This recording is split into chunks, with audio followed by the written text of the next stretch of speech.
Influencer na mwanamitandao mkubwa kutoka Tanzania, namzungumzia DC Mwijaku, amezua gumzo kwenye mitandao ya kijamii baada ya kutoka kwa video ya Platnumz ambayo inaitwa Natulizana. Sasa video hiyo imeweza kutoka siku ya jana na imepata mapokezi makubwa kinoma noma. Ikumbukwe video ilianza kutoka audio lyrics na ikawa imewekwa kwenye upande wa YouTube peke yake na baadaye ikaja kuingia kwenye platform zote.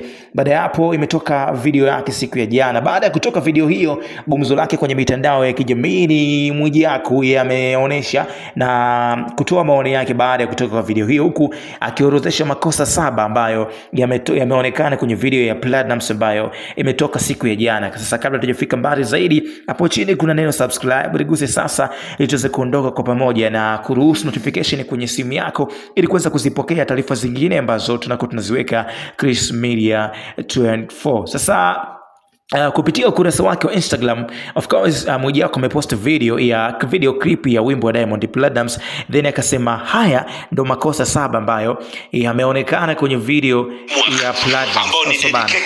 Moja kati ya makosa ambayo jamaa ameyaorozesha kwenye chupa la Platnumz ni pamoja, akaandika makosa 7. Akasema ndani ya video moja kutoka kwa kijana wenu hapa na waita BASATA, angalieni sekunde 10 na sekunde 57 kijana alivyomkumbatia dada yetu, alionyesha hisia, ila ukitazama video kwa makini utaona kijana wenu anajua nini anataka. Makosa ambayo Platnumz ameyataja sasa, ambayo kwenye video ya Platnumz kuonekana. Sasa kwenye kosa la kwanza anasema hisia ndani ya video inapingana na idara ya 9 ya katiba ya kufanya video Tanzania. Kosa la pili, kurudia nguo. Kama umefuatilia kijana wenu alipopigiwa simu na Bizuru, alivyotoa gari kwa mama yake, alivaa the same dress code alipopigiwa simu. Melody amekopi na kupaste kwa kinga kuacha kifua wazi asubana, lakini nakwambia color grading kutoka kwa editor amemfanya kijana wenu akaonekana handsome wakati sio.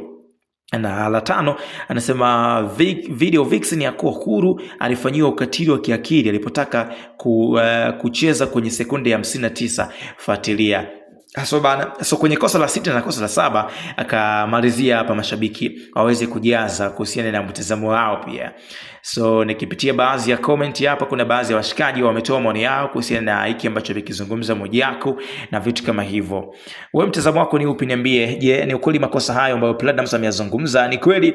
Lakini Diamond mwenyewe amekuja kutoa comment yake hapa, akasema then akakaa emoji ya kucheka. Mwijaku akaja akajibu akamwambia Platnumz, unakumbatia sana tatizo lako bigi. Wewe anakuambia ila Jaku boy linakusupport sana kijanja. Kwambia London nimegundua we support tu, acha maneno yako ya kinafiki lo. Yule kwambia ila Mwijaku, kwa hiyo umetisha, umeshtakia BASATA.